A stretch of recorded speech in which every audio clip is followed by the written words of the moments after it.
Hello everyone. तो आज हम पढ़ेंगे चाइल्डहुड ऑटिज़म क्या होता है।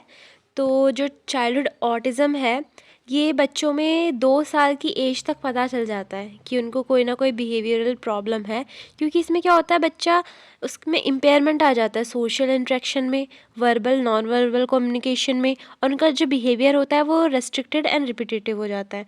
अब ये तो हमने खाली बुकिश लैंग्वेज पढ़ ली। अब हम एक एक करके डिटेल में कैरेक्टरिस्टिक देखते हैं कि होता क्या है एक्चुअल में इसमें। तो जैसा कि हमने बात की, इनएप्रोप्रिएट रिस्पॉन्स होता है इन्वायरमेंट को लेके, यानी कि एग्जांपल देती हूँ मैं। जैसे तुम एक पटाखा भी फोड़ दोगे ना बच्चे के पास में, वो उसमें भी रिएक्ट नहीं करेगा बिल्कुल। तो ये क्या रिस्पॉन्स उसने सही नहीं दिया ना। जैसे नॉर्मल बच्चा क्या करता, पैनिक हो जाता, लेकिन इस बच्चे ने तो वैसा रिस्पॉन्स ही नहीं दिया अपने इन्वायरमेंट में जो भी चेंजेस आए उसको लेके। तो यही इनएप्रोप्रिएट हो जाता है।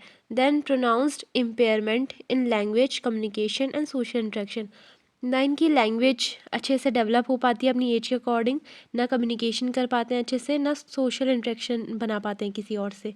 Then repetitive interest and behaviour, मतलब जिन चीज़ों में इंटरेस्ट नहीं दिखाना चाहिए उन चीज़ों में ज़्यादा इंटरेस्ट दिखाते हैं। अभी जैसे मैंने बताया था कि एक हमने लाउड नॉइस क्रिएट कर दी तो वहाँ पे उन्होंने कोई रिस्पॉन्स ही नहीं दिया, लेकिन अभी आप सुई गिरा दोगे वहाँ पे इतना पैनिक हो जाएंगे, वहाँ पे ऐसा इंटरेस्ट दिखाएंगे। तो ये चीज़ जो नॉर्मल बच्चे नहीं करते, नॉर्मल रिस्पॉन्स ऐसा नहीं देते हैं, वैसा ये लोग एबनॉर्मल सा रिस्पॉन्स देते हैं, बिहेवियर ही चेंज रहता है। देन डिस्टॉर्टेड थिंकिंग होती है, डिफ़िकल्टी होती है अंडरस्टैंड करने में दूसरों की फीलिंग्स की, दूसरा कैसा फील कर रहा होगा, खुद को दूसरों की जगह पे रख के नहीं सोच पाते हैं। रिपीटेटिव सेल्फ इंजीरियस और अदर एबनॉर्मल बिहेवियर, मतलब खुद को नुकसान पहुंचाने के इनमें बहुत ज़्यादा रिस्क रहते हैं, क्योंकि मतलब ज़्यादा ये चीज़ इस लेवल पे नहीं सोच पाते हैं कि ये चीज़ गलत कर रही हूँ मैं, या ये चीज़ सही कर रही हूँ, या कर रही हूँ। ठीक है, अब हम ईटियोलॉजी देख लेते हैं कि ऑटिज़म की ईटियोलॉजी क्या हो सकती है। सबसे पहला ईटियोलॉजिकल फैक्टर हमारे पास आता है जेनेटिक फैक्टर, क्योंकि जो मोनोजाइगोटिक ट्विंस होते हैं उनमें बहुत ज़्यादा चांसेस है ऑटिज़म होने के। देन बायोकेमिकल, हाँ बायोकेमिकल फैक्टर में देखिए तो elevated plasma serotonin level contribute कर सकता है इसको। मेडिकल फैक्टर में देखिए तो कुछ पोस्ट नेटल न्यूरोलॉजिकल इन्फेक्शन होते हैं, जैसे कि मेनिंजाइटिस, इंसेफेलाइटिस, और कॉन्जेनाइटल रूबेला की वजह से भी हो सकता है, फिर साइटोमेगालोवायरस की वजह से भी हो सकता है, किसी मेटाबॉलिक डिसऑर्डर की वजह से भी हो सकता है, जैसे कि फिनाइल कीटोन्यूरिया। बहुत rarely perinatal asphyxia, tuberous sclerosis, fragile X chromosome syndrome, ये सब चीज़ें भी कॉज कर सकती है। देन पेरीनेटल फैक्टर्स में देखिए तो अगर मदर को फर्स्ट ट्राइमेस्टर में ब्लीडिंग हो रही है, या फिर एमनियोटिक फ्लूइड में मिकोनियम देखा गया, तो ये भी कॉज हो सकता है। Psychodynamic and parenting influence and social environment पे देखें तो अगर पेरेंट्स रिजेक्ट करते हैं अपने बच्चे को, या जिसको कहते हैं पेरेंटल रिजेक्शन, उस वजह से हो सकता है। या फिर फैमिली में बहुत ज़्यादा ब्रेकअप्स हैं, बहुत अब्यूसिव माहौल रहा है, बहुत स्ट्रेस रहा है फैमिली में, तब हो सकता है। केनर ने क्या बोला था, रेफ्रिजरेटर पेरेंट्स, ये जो टर्म है ये उन पेरेंट्स के लिए यूज़ की जाती है जो अपर क्लास के होते हैं, वेल एजुकेटेड होते हैं, और अपने करियर में ज़्यादा इंडल्ज रहते हैं और अपने बच्चे पे ध्यान नहीं दे पाते हैं, जिसकी वजह से क्या होता है बच्चा अकेला रह जाता है, इमोशनली कोल्ड हो जाता है, पेरेंट्स भी इमोशनली कोल्ड हो जाते हैं, बच्चा भी, और उनके बीच में एक बॉन्डिंग नहीं बन पाती है, एक वार्मथनेस होती है रिलेशनशिप में, वो नहीं आ पाती है, और कोल्डनेस रहती है, इसलिए इसको रेफ्रिजरेटर पेरेंट्स कहते हैं। अब ये तो कैनर ने बोला था। महलर ने क्या बोला था, इन्होंने ये बोला था कि जो मदर एंड चाइल्ड का बॉन्ड होता है, जिसको सिम्बायोटिक फेज़ भी कह सकते हैं हम, जो सिम्बायोसिस होता है ना जिसमें रिलेशनशिप बनता है, वो प्री सिम्बायोटिक फेज़ में ही बच्चे का फिक्स्ड हो जाता है, यानी कि मदर और चाइल्ड की बॉन्डिंग बनी नहीं पाती है। ईगो डेवलपमेंट भी इनहिबिटेड रहता है, इड ईगो से ऊपर ईगो होता है ना, तो ईगो का डेवलपमेंट नहीं हो पाता, जो कि रियलिटी प्रिंसिपल पे वर्क करता है। Then theory of mind in autism है, जिसमें कि कहा गया है कि ये बच्चे ब्लाइंड होते हैं माइंड से, माइंड इनका ब्लाइंड होता है। ठीक है, ऐसा क्यों कहते हैं, क्योंकि ये दूसरों के बारे में बिल्कुल नहीं सोचते हैं। मतलब हम कभी कभी क्या करते हैं, खुद को दूसरों की जगह पे रख के एक बार सोचते हैं कि हाँ वो कैसे फील करेंगे, लेकिन ये चीज़ उनमें बिल्कुल कम्प्लीटली एब्सेंट होती है। देन इलेक्ट्रोफिजियोलॉजिकल चेंजेस की बात करें तो अगर ऑडिटरी इवोक्ड रिस्पॉन्स करेंगे ब्रेन स्टेम का, तो वहाँ पे इम्पेयरमेंट दिखता है। देन न्यूरो एनाटॉमिकल स्टडीज़ में क्या दिखता है, एनलार्जमेंट दिखता है लेटरल वेंट्रिकल में, एंड सेरिब्रल डिजेनरेशन। देन अगर हम क्लिनिकल पिक्चर की बात करें तो बिहेवियर की क्या क्या कैरेक्टरिस्टिक होती है, तो ऑटिस्टिक अलूफनेस होती है, मतलब अकेले रहना पसंद करते हैं और इनको कोई अफेक्शन नहीं होता अपने पेरेंट्स से। मतलब आप इनको किसी और के पास, किसी स्ट्रेंजर के पास भी छोड़ दोगे ना तो भी उनको कोई फ़र्क नहीं पड़ेगा। मतलब नॉर्मल बच्चों को क्या होती है, स्ट्रेंजर एंग्जाइटी होती है ना बचपन में, दूसरों के पास जाने से डर लगता है, फिर रो जाते हैं, पर इनको कोई फ़र्क नहीं पड़ता क्योंकि अंदर से कोई इमोशन ही नहीं होता है। देन गेज अवॉइडेंस और लैक ऑफ आई कॉन्टैक्ट, मतलब आई कॉन्टैक्ट नहीं रखते हैं सामने वाले से क्योंकि इनका सोशल इंटरेक्शन एकदम इम्पेयर्ड रहता है। देन इनको टच करना या फिर इनको मम्मी पापा ने किस कर दिया तो ये भी उनको पसंद नहीं आता है। और नो सेपरेशन एंग्जाइटी, अगर मम्मी पापा छोड़ के भी चल जाएंगे तो भी इनको कोई दिक्कत नहीं क्योंकि अंदर से कोई इमोशन ही नहीं है। देन नो और एबनॉर्मल सोशल प्ले, सोसाइटी में मतलब बिल्कुल बाकी नॉर्मल बच्चों के साथ इंडल्ज नहीं होते, अपनी थोड़ी दुनिया में खोए जैसे रहते हैं और एम्पैथी नहीं होती इनके अंदर बिल्कुल भी। और marked lack of awareness of the existence और फीलिंग ऑफ अदर, वही है कि दूसरों के बारे में बिल्कुल कोई एम्पैथी नहीं होती, अपने आप को दूसरों की जगह रख के नहीं सोचते बिल्कुल भी कि सामने वाला कैसा फील कर रहा होगा। और एंगर और फियर होता है without apparent reason and absence of fear in the presence of danger. इसका मतलब ये है कि अगर कोई डेंजर वाली सिचुएशन आ रही है तब उन्हें बिल्कुल डर नहीं लगता, लेकिन कोई डेंजर की सिचुएशन नहीं आ रही तब भी डर लग जाता है। जैसे मैं एक चीज़ बताती हूँ, जब मैं छोटी थी तो मेरा एक दोस्त था, ठीक है, वो ऑटिज़म का पेशेंट था। तो उसकी मम्मी क्या करती थी, जब वो बात नहीं मानता था तो उसको नेल कटर से उसकी स्किन ज़ोर से पिंच कर देती थी। अब वो क्या होगा, कट ही जाएगी ऑफ कोर्स स्किन, पर उसे उस चीज़ से भी डर नहीं लगता था। तो फिर उसकी मम्मी क्या करती थी, प्रेशर कुकर होता है ना, उससे उसका हाथ थोड़ा जला देती थी। उसको उससे भी डर नहीं लगता था, ऑल्दो उसको दर्द होता था बहुत, लेकिन उसको डर नहीं लगता था बिल्कुल भी। और ऐसे करके वो उसकी मम्मी बात मनवा लेती थी। अब यहाँ पे आप ये भी देख सकते हो कि मदर कितनी डोमिनेंट है और एक तरह से ये बच्चे का अब्यूज़ ही हो रहा है। और ऐसे मतलब बच्चों को ट्रीट करने का एक तरीका होता है ना, जो हम आगे अब पढ़ने वाले ट्रीटमेंट पे, पर ये तो बहुत गलत चीज़ है। लेकिन इससे मुझे ये चीज़ पता चली कि क्या बच्चे को डेंजर की वजह से फ़ियर नहीं हो रहा है, लेकिन अगर वो बच्चा ऐसे ही बैठा होगा खाली खेल रहा होगा तो भी उसको किसी चीज़ से डर लगने लग जाता है जो कि कोई चीज़ ही नहीं है, जबकि वहाँ पे फ़ियर वाली। ठीक है।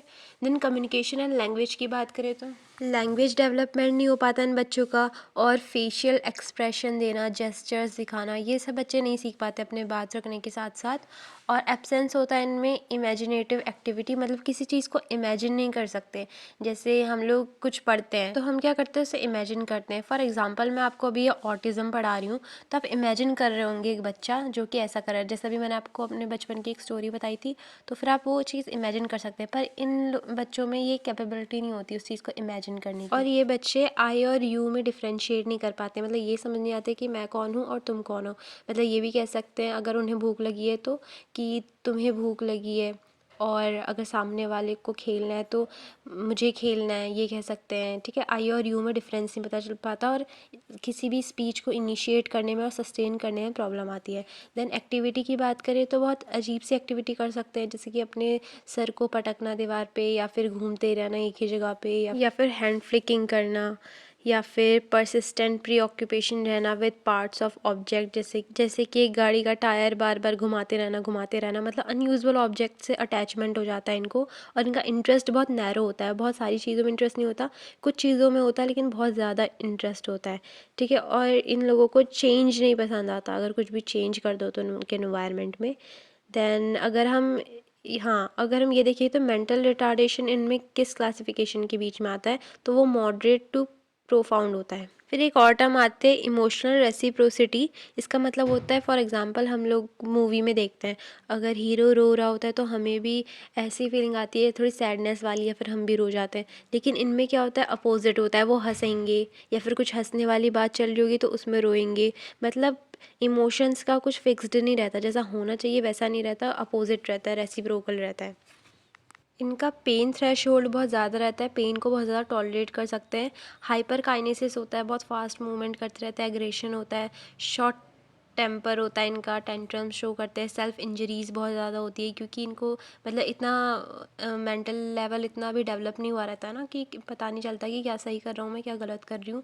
ये चीज़ें हेड बैंगिंग करते हैं, बैटिंग करते हैं, स्क्रैचिंग, कुछ भी अनयूजुअल एक्टिविटी कर सकते हैं जिनमें इनको इंटरेस्ट आ रहा है। देन एक होता है इडियट सेवेंट सिंड्रोम। ये क्या होता है, मतलब अगर किसी पर्सन को कुछ मेंटल डिसेबिलिटी है पर उस चीज़ की प्रेजेंस में भी उनके पास कुछ गॉड गिफ्टेड ऐसी क्वालिटीज़ हैं जो कि हम नॉर्मल लोग के पास होती है, जैसे कि कैलकुलेशन अच्छी होती है, या फिर रिमोट मेमोरी अच्छी होती है, या फिर म्यूज़िकल एबिलिटी बहुत अच्छी होती है। इसी चीज़ को इडियट सेवेंट सिंड्रोम कहते हैं।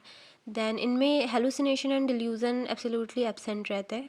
फिर एक आता है केनर्स ऑटिस्टिक ट्राइड। तो जो केनर हमने पहले भी ये साइंटिस्ट देखा था जिन्होंने पेरेंट रेफ्रिजरेटर टर्म दी थी। तो इन्होंने एक ट्राइड बनाया ऑटिस्टिक पेशेंट के लिए, जिसमें कि इन्होंने कहा एक तो इनमें अलूफनेस होती है, अकेले रहना पसंद करते हैं, स्पीच एंड लैंग्वेज का डिसऑर्डर होता है, और ऑब्सेसिव डिज़ायर होता है फॉर सेमनेस। ठीक है, चेंज पसंद नहीं होता इनको, ऑब्सेशन होता है कि चीज़ें सेम ही रहें। कोर्स और प्रोग्नोसिस देखते हैं तो 10 to 20% जो बच्चे होते हैं वो जब 4 से लेकर 6 साल की उम्र में आते हैं तब तक वो धीरे धीरे थोड़ा बहुत इम्प्रूव कर लेते हैं। और वैसे जो 60% बच्चे होते हैं वो थोड़ा बहुत इम्प्रूव कर लेते हैं, पर स्टिल उनको ज़रूरत होती है लॉन्ग टर्म रेजिडेंशियल केयर की, मतलब घर पे उनकी केयर करनी होती है। फुल्ली कभी भी ट्रीट नहीं हो पाते हैं, ठीक है, लेकिन स्टिल काफ़ी कुछ इम्प्रूव कर लेते हैं। और वो सारा जो भी इम्प्रूवमेंट होता है वो काफ़ी चीज़ों से आ सकता है, जैसे कि स्पीच थेरेपी दे के, या फिर बहुत सारी चीज़ें होती हैं, वो हम आगे पढ़ेंगे। डायग्नोसिस हम कैसे कर सकते हैं? तो बिफ़ोर 3 इयर्स तो हम ऐसे डायग्नोसिस नहीं कर सकते हैं, क्योंकि बिफ़ोर 3 इयर्स डेवलपमेंट का कुछ जनरली फिक्स्ड नहीं रहता, उस टाइम डेवलपमेंट हो ही रहा होता है ना। तो बिहेवियर हमें उस टाइम नहीं पता चल पाता बच्चों का क्या होना चाहिए, ठीक है। तो फिर हम आफ्टर 3 इयर्स क्या क्या कर सकते हैं? हमारे पास कुछ स्टैंडर्डाइज्ड रेटिंग स्केल होती है सोशल बिहेवियर चेक करने के लिए।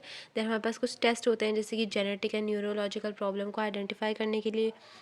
और इंटरव्यूज़ कर सकते हैं हम पेरेंट्स का पूछने के लिए कि आपके चाइल्ड में क्या आपको एबनॉर्मल बिहेवियर दिखता है जो कि नॉर्मल नहीं लगता है।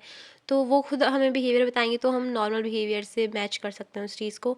देन अगर बच्चा जो है डेवलपमेंटल स्क्रीनिंग करेंगे, तो उसमें अगर बच्चा 12 महीने से पहले भी ऐसे आवाज़ नहीं निकाल पा रहा, जैसे कि कू और ऐसे आवाज़ें बच्चे निकालते हैं ना, और जेस्चर्स करते हैं जैसे कि वेव करना, ग्रास्प करना, ये सारी चीज़ें अगर वो बच्चा नहीं कर पा रहा है तब कुछ एबनॉर्मेलिटी हो सकती है, ठीक है, ये भी एक डायग्नोसिस का एविडेंस हो सकता है। और 16 महीने तक की उम्र में भी वो एक शब्द भी नहीं बोल पा रहे हैं अगर, या फिर उनका लैंग्वेज स्किल का बिल्कुल ही लॉस है, या सोशल स्किल्स बिल्कुल ही नहीं प्रेजेंट है, तो ये सारे क्राइटेरिया हो सकते हैं डायग्नोसिस के लिए। अब हम ट्रीटमेंट में क्या करेंगे? तो ट्रीटमेंट हम लोग अगली वीडियो में देखते हैं। So hope you liked my video. Okay, bye.